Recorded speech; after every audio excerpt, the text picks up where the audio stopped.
8h14 sur Europe 1. Janvier sera-t-il noir? On en parle avec votre invité, Sonia Mabrouk, le coordinateur de la France Insoumise et député des Bouches-du-Rhône. Bienvenue sur Europe 1 et bonjour Manuel Bompard. Bonjour. Est-ce que la guerre sociale est déclarée ?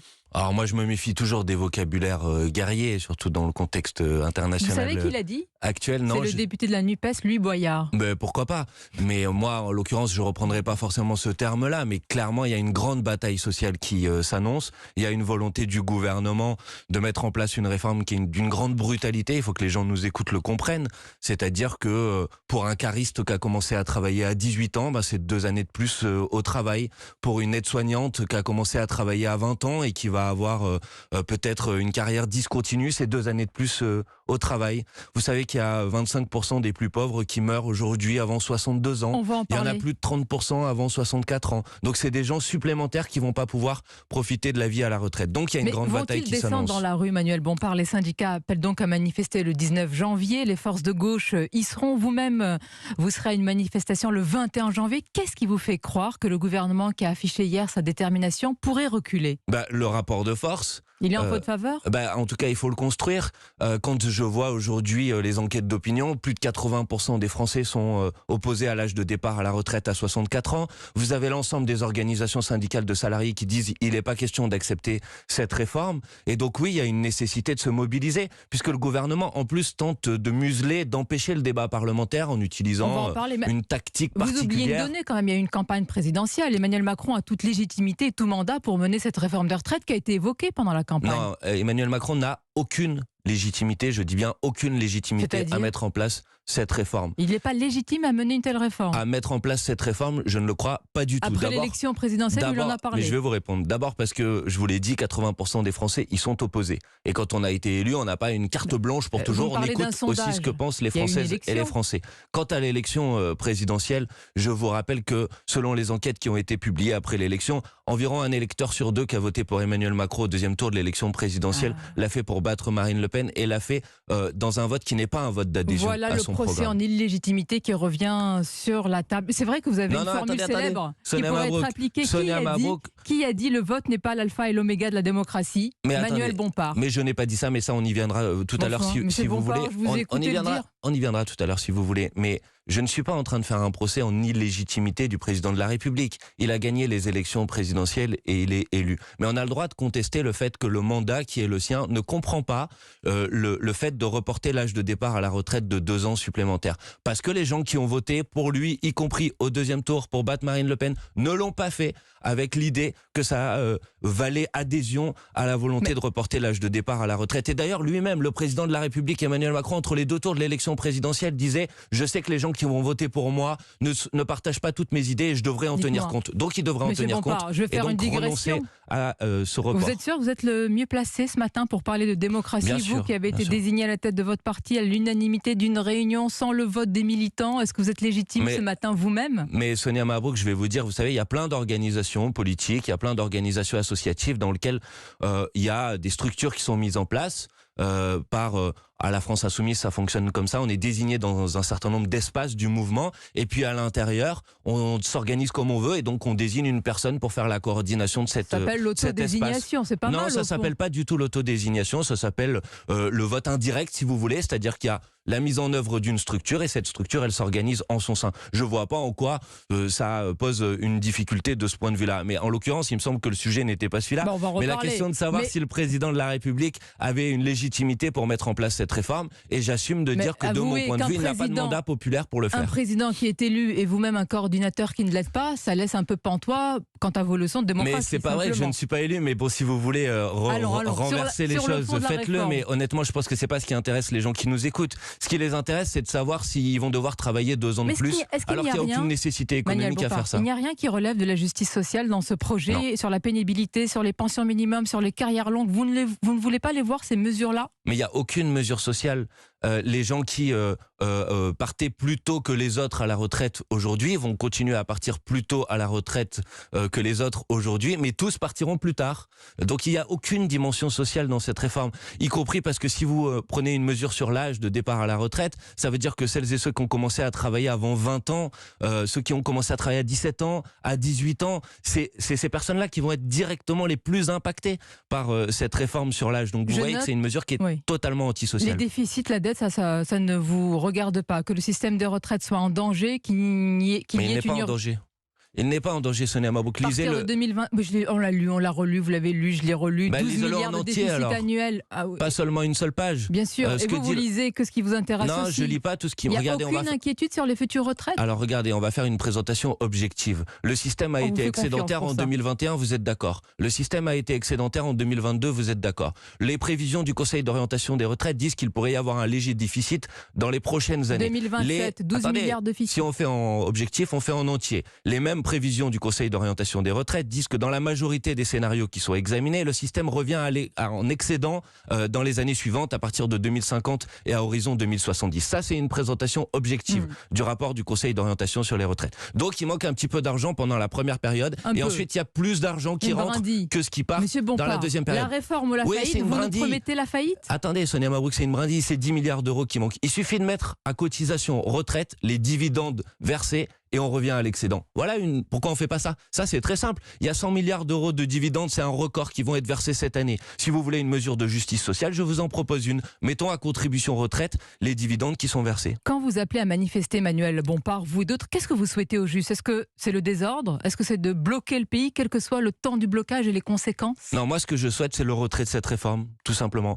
Et quels que soient les moyens utilisés. Mais non, je souhaite le retrait de cette réforme. Je préférerais que ça soit possible de le faire dans le cadre d'un débat démocratique apaisé à l'Assemblée nationale. Mais le gouvernement fait le choix d'utiliser une manière de présenter cette loi qui est un détournement de la Constitution pour nous empêcher d'avoir le débat législatif. À partir de ce moment, il est évident que la seule solution pour faire en sorte que ce projet ne puisse pas voir le jour, c'est de se mobiliser dans la rue. Et donc, il y a des dates qui sont posées. Il y a le 19 janvier, c'est une journée de grève et de manifestation. Moi, j'appelle toutes celles et ceux qui nous écoutent à y participer. Il y a la date du 21 janvier qui est sur la table également. Nous soutiendrons toutes les mobilisations, toutes les initiatives qui vont avoir lieu. Toutes les oppositions ne font pas ce choix-là. Le Rassemblement national mise sur le combat parlementaire. Il moque d'ailleurs votre stratégie dans la rue, affirmant que vous avez contribué à faire voter, élire plutôt Emmanuel Macron et maintenant vous promettez la guerre. Mais attendez, d'abord, c'est pas moi qui ai perdu au deuxième tour de l'élection présidentielle face à Emmanuel Macron. Vous n'y êtes pas arrivé. Très bien. Donc, je suis pas responsable de la défaite de Marine Le Pen. Si elle a été totalement incapable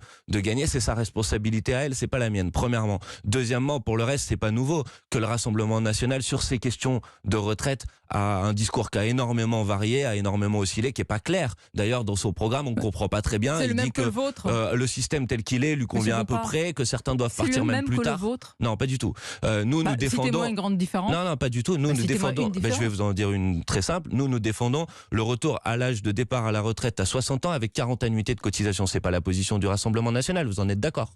Si. Non, c'est pas la position du Rassemblement national. Oui, la grande différence. Non, le Rassemblement national n'est pas. Vous leur poserez la question. Je connais la différence, ceux qui nous écoutent, vous estimez que ce sont deux projets qui sont antinomiques. Clairement, oui, on défend pas la même chose. Donc nous sommes favorables au retour à la retraite à 60 ans avec 40 annuités de cotisation. C'est pas la position du Rassemblement national. Quant au rapport entre le Rassemblement national et les organisations syndicales, j'ai entendu des propos qui sont des propos pas très agréables. Nous nous inscrivons pas dans cette manière de voir les choses et nous pensons qu'il faut nous mobiliser massivement. Il faut le faire avec toutes celles et ceux qui vont rentrer en action le 19 et le 21 janvier. Ça, c'est dans la rue. Et à l'Assemblée, est-ce que vous misez sur l'obstruction, quitte certains disent à transformer le Parlement en ZAD ?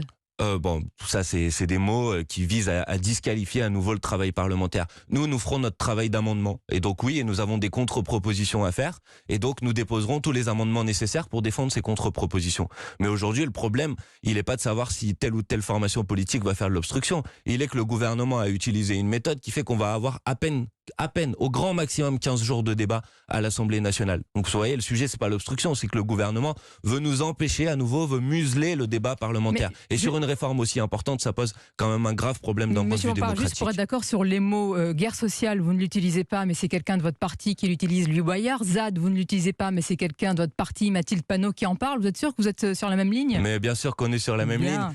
Mais je vois bien comment vous essayez d'utiliser les mots, si vous voulez, pour faire peur, pour inquiéter. Moi, je dis à celles et ceux qui nous écoutent, ne vous inquiétez pas. Venez dans les mobilisations, elles vont être massives, elles vont être calmes, elles vont être pacifiques. Et elles vont être très déterminées. Elles vont être pacifiques. Et si on est nombreux, mais vous en prenez le pari, vous assumez. Enfin, est-ce que vous avez les moyens d'assurer, de garantir que ça se passe de manière pacifique? Sonia Mabrouk, toutes les initiatives que nous avons organisées dans le passé, de type manifestation, marche, etc., se sont toujours déroulées dans le calme parce qu'on a toujours créé les moyens pour que ce soit le cas. La date du 19, on parle bien des mêmes manifestations en France où il y a eu des Black Blocs, où il y a eu des attaques contre les policiers, tout cela. Mais jamais dans des manifestations organisées par la France Insoumise, Sonia Mabrouk. Donc, je réponds à votre question. Je souhaite que ces manifestations soient très larges, qu'elles soient calmes, qu'elles soient pacifiques et qu'elles soient très déterminées parce que c'est comme ça qu'on peut gagner. Et donc, oui, nous le ferons. Et donc, je ne veux pas sauter sur les mots que vous utilisez, même si je les reprends sans aucune difficulté à mon compte. Mais je ne veux pas sauter sur ces mots parce que je vois bien que votre volonté est d'essayer de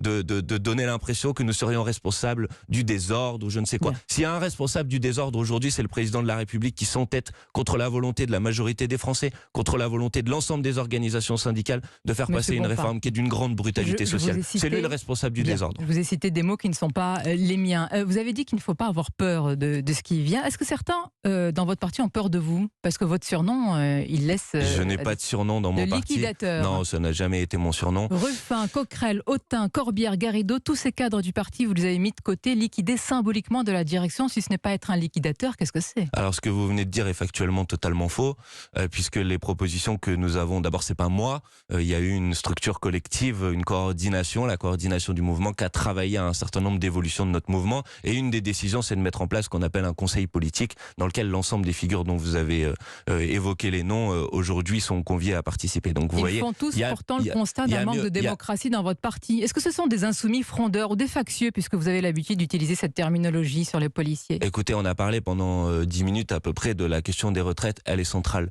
Donc je vais vous dire les choses avec une grande franchise. Moi, je pense que notre responsabilité quand on est l'un des premiers mouvements, sans doute le premier mouvement politique d'opposition du pays, c'est d'être tout entier dans la bataille pour empêcher le président de la République de reporter l'âge de départ à la retraite. C'est important de savoir si vous avez un problème de démocratie dans votre parti, je ne crois pas. Je ne crois pas qu'il y ait... C'est pas ce que disent ces personnalités qui comptent quand même. Non, ils n'ont pas dit ça. Ruffin, Coquerel, Autain, Corbière, Garrido, ils ont fait un peu le parti avec vous ou avant vous. Mais bien évidemment. C'est pas des quantités négligeables. Et j'étais en train de vous dire que de mon point de vue, notre responsabilité, c'est d'être unis dans cette bataille. Et nous nous sommes parlé, nous avons discuté, nous avons eu un séminaire de notre groupe parlementaire lundi. Il y avait un certain nombre de clarifications ou d'incompréhensions. Mais ils ne sont pas à la direction. Écoutez, ils n'y sont plus. Mais c'est pas vrai, je vous ai répondu sur ce sujet. Donc si vous voulez vous intéresser au fonctionnement de la France Insoumise, je veux bien vous expliquer, mais ça va prendre un petit peu de détails. Donc il y a une coordination hebdomadaire qui prend en charge le travail de développement du mouvement et il y a un conseil politique qui travaille et qui discute sur les orientations stratégiques du mouvement. Et donc il est notre volonté partagée, commune, c'est de faire en sorte que les personnes que vous avez citées se retrouvent dans ces différentes instances. Donc il n'y a aucune volonté de mettre qui que ce soit de côté et vous avez bien compris que dans cette bataille des retraites, notre volonté c'est d'être totalement unis. Et nous sommes totalement unis, nous serons totalement unis parce que le sujet c'est pas notre parti, nos nombrils. Le sujet c'est comment, Sonia Mabrouk, c'est comment on est utile au peuple, comment on est utile aux gens qui vont souffrir si cette réforme des retraites est mise en place. Et moi, c'est à ces gens-là que je pense, c'est à ces gens-là que j'ai envie de penser, c'est ces gens-là que je défends dans ma bataille politique. Pardon ? Vous avez des nouvelles d'Adrien Quatennens ? Je n'ai pas de nouvelles d'Adrien Quatennens. Vous savez que notre groupe parlementaire a pris une décision collective, démocratique, qu'il ne soit plus membre de notre groupe pendant 4 mois. Mais il va revenir à l'Assemblée ? Je ne sais pas, c'est à lui qu'il faut poser la question, puisque pendant ces 4 mois, il n'est plus membre de notre groupe parlementaire et donc les décisions quant à sa participation à l'Assemblée nationale lui appartiennent. Donc vous ne savez pas quand il revient ? Non. Mais vous voulez qu'il revienne ? Mais moi, je vous ai répondu à cette question. Notre groupe parlementaire a pris une décision. Mais vous-même, personnellement ? Mais moi, vous pouvez pas à la fois me dire il n'y a pas de démocratie dans votre organisation politique facile, et en même temps, non, c'est pas facile. Vous n'avez pas un avis sur quelqu'un que vous avez côtoyé pendant des années, qui était un ami. J'ai plein d'avis, Sonia Mabrouk. Il peut venir ou pas ? Écoutez, j'ai plein d'avis. Mais comme je suis respectueux des cadres démocratiques et collectifs de mon organisation politique, mon avis, je l'exprime à l'intérieur et ensuite j'applique les décisions qui sont prises. Et la décision qui a été prise par notre groupe politique, c'est qu'il ne soit pas membre de ce groupe pendant 4 mois. Et donc c'est la décision qui m'engage et sur laquelle je reste pour l'instant. Je vous poserai la question dans 4 mois, alors merci Monsieur Bompard. Je vous répondrai avec grand plaisir à ce moment-là. Merci à vous. À et bon courage à tout le monde. Merci Manuel Bompard.